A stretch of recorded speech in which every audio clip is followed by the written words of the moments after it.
Under Spain's legal system, a judge will then decide whether Puigdemont should go to jail pending a comprehensive investigation and potential trial. Belgium's crisis center said it was evaluating whether Puigdemont needed to be protected by Belgian authorities while he was staying in the country, Belga news agency reported. He had said earlier on Tuesday he would return to Spain only when given unspecified guarantees by the Spanish government. Puigdemont's announcement that he would accept the regional election on December 21 signaled the Madrid government had for now at least gained the upper hand in the protracted struggle over Catalonia, a wealthy northeastern region that already had enjoyed considerable autonomy. Resistance to the central government's imposition of direct control on Catalonia failed to materialize at the start of the week, and the secessionist leadership is in disarray. But a poll released on Tuesday showed that support for the creation of an independent state of Catalonia rose to an almost 3-year high in October.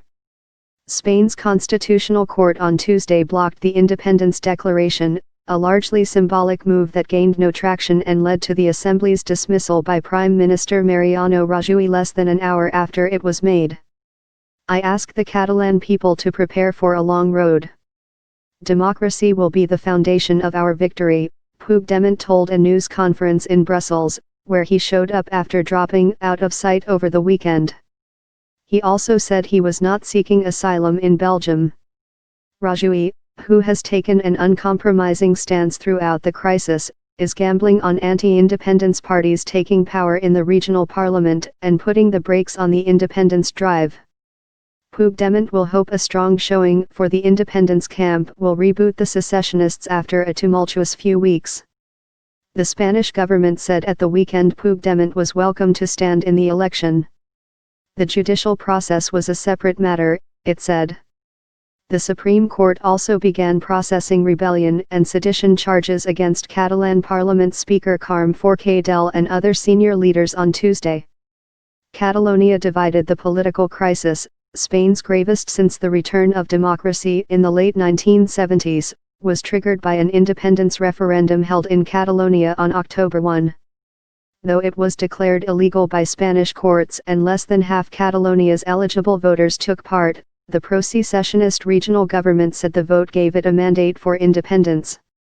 The United States, Britain, Germany, and France have all backed Rajoy and rejected an independent Catalan state, although some have called for dialogue between the opposing sides.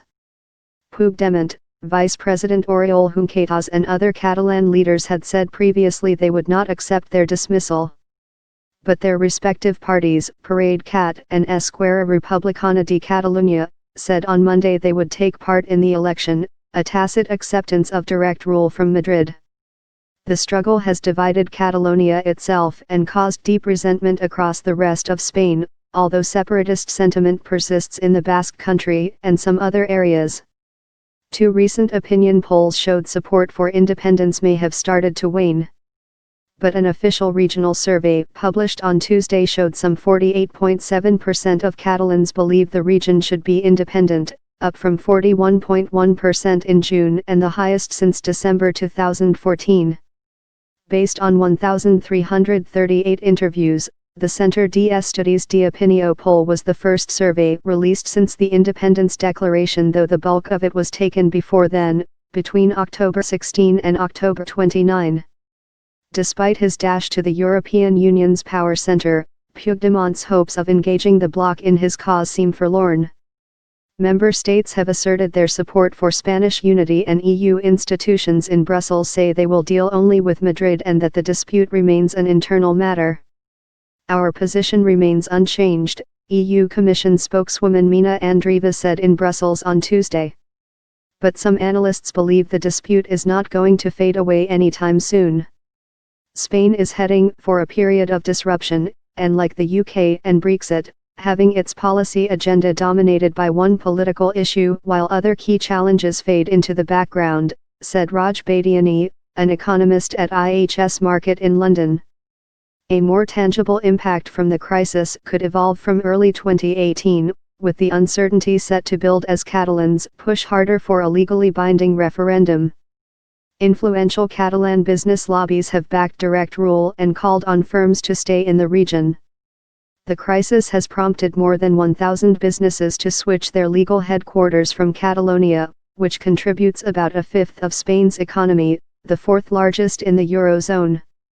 Spain's IBEX fell slightly as Puigdemont began speaking in Brussels but then rose again.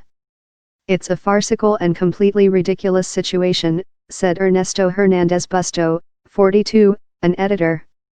"This extreme nationalism, this separatism, has taken Catalonia to the most absurd situation and the worst inconvenience we have had in the last 40 years.